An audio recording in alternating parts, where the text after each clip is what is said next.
You've probably heard the classic question. So, what's better, honey, sugar, or sweetener? It sounds simple, but the truth is, the question is incomplete. Because there's one answer almost nobody talks about, and it changes everything. There is no best option for everyone. There's only the best option for your specific goal, at that moment, for the type of training you do, and even for your current level of conditioning. And that's exactly what we're going to break down today, without fear-mongering and without the old idea that there's one magical ingredient that works for every body. First things first, you're going to walk out of this video with a clear, practical guide. You'll know exactly when honey actually makes a difference, when sugar is more strategic than most people think, and when sweeteners are your best ally, or your worst enemy. And even more important, you'll finally understand why people make so many mistakes when comparing these three without context. After today, you'll never use them randomly again. And your training, whether it's weightlifting, running, CrossFit, cycling, or functional training, will feel the difference. But why is there so much confusion around this topic? Because most people have heard statements like, honey is more natural, so it's healthier, or sugar is poison, or sweeteners cause cancer. And in the end, none of these phrases help anyone. Comparing honey, sugar, and sweeteners without context is like comparing running shoes to soccer cleats. Each one works beautifully when used for the right purpose, and terribly when used outside its intended situation. And your body works the same way. Some people train hard every day and need fast, accessible energy. Others are in a calorie deficit trying to lose fat. Some run 15 kilometers. Others do short, explosive strength sessions.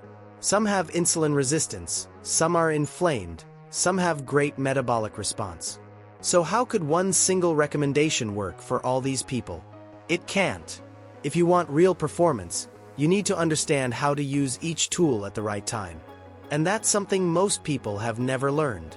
Now here's where things really shift. Individuality. Your energy levels, your glycemic response, your training style, and even your daily habits influence what's going to work best for you. Someone running long distances needs steady, gradual energy. Someone doing explosive training, like HIIT or CrossFit, needs glucose circulating quickly. Someone in a strict cutting phase needs to avoid unnecessary insulin spikes altogether. Someone training at night will need a completely different strategy compared to someone training fasted in the morning. The time of day also changes everything. Training fasted, training right after a meal, training late at night. Each moment demands something different. So when someone asks, honey or sugar?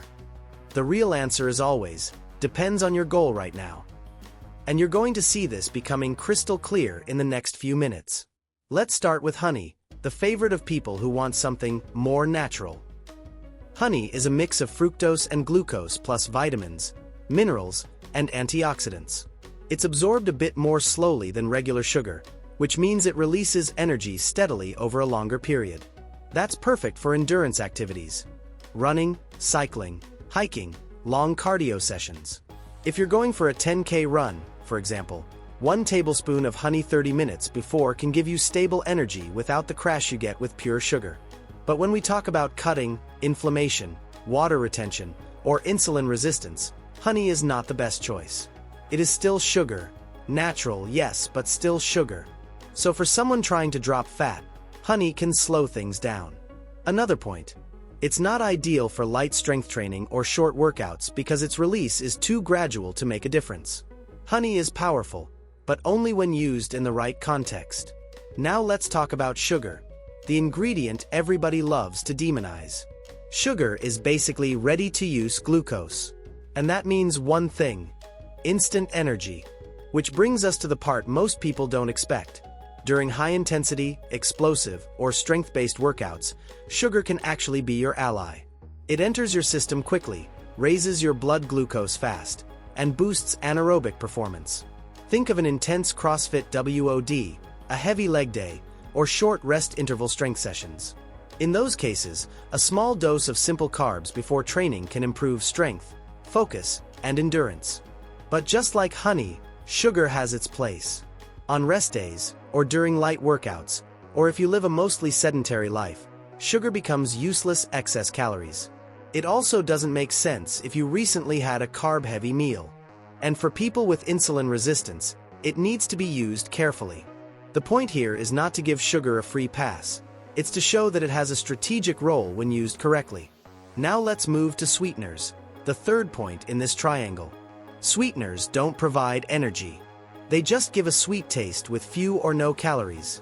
That makes them extremely useful in cutting phases, calorie reduction periods, or situations where you want to keep sweetness without the caloric cost. For many people, sweeteners are a lifesaver because they reduce sugar intake without removing pleasure from coffee, recipes, or snacks. But there are things to watch out for. Some people, especially those with a history of cravings or binge eating, may feel that sweeteners increase their desire for more sweets. Others feel no difference. Choosing good sweeteners also matters.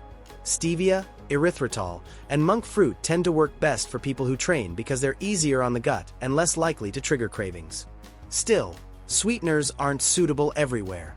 Before long workouts or intense sessions, they provide no advantage because they don't supply energy. Sometimes what someone really needs is glucose, not sweetness without calories. So again, the context is everything. Now that you understand the role of each one, let's visualize it simply. Honey is steady, moderate energy, great for endurance. Sugar is quick energy, ideal for explosive intensity. Sweeteners offer no energy, ideal for cutting and calorie control. Each one has a time, a place, and a specific purpose.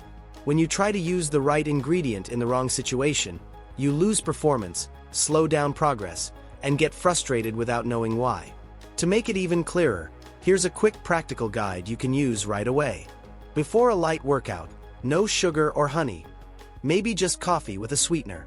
Before an intense workout, a small dose of sugar can boost performance. Before running, cycling, or long cardio, honey is a great source of steady energy. During long endurance sessions, honey helps maintain stable energy. Post-workout, it depends.